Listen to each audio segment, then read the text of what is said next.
Сайгылы телесержилер, бүгінгі чықышыны Джастинның yüksek нәтижелерінен башлайық.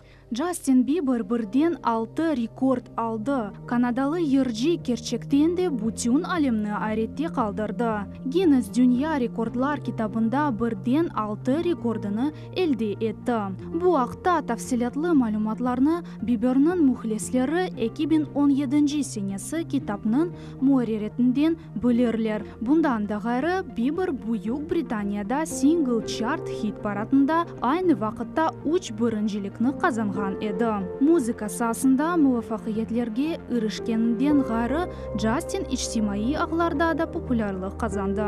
Бұның үшін де о Гиннес рекордлар китабының сырасына кірді. Твиттерде оның фолловерлерінің миғдары бұйықтыр, яғни 85 миллиондан зияде. Әмде музыка каналарында рахбетлі олып, YouTube сайфелерінде en çok abunecileri mevcut. Анастасия Самбурская өз истидаты или Инстаграмның абунечелеріні айретте қалдырды. Белі олған Русия актрисаның пек güzel сесі бар. О ичтимаи ағларға сес студиясында чықарылған видеоны ерлештірерік, өз мұхселері тарафында чоқ ағышларны қазанды. Оның айтқанына көре, балалық чағында онен ичкімсе жиди оғрашмады. Шонын үшін де о чоқысы өзуін кешаф етмеге, угренмеге башлады. Менің балачықларым чоқ түгереклерге қатнап, чешіт заларда қабилетлеріні инкишаф етеджеклер, деп байлашты Анастасия.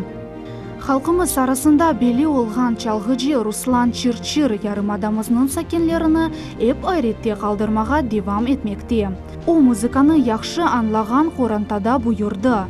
9 яшындан башлап чоқ ярышлар ве фестивалернен ғалибі олды.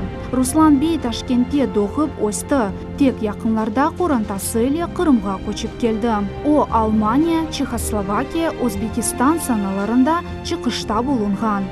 Чалғычы аман-аман бұтын үфірілген музыка алетлерінден чала біле. Алет бір миллетке айт дегіл, ән асасы гонүлден чалмақтыр, деп қайтеті Руслан Бей.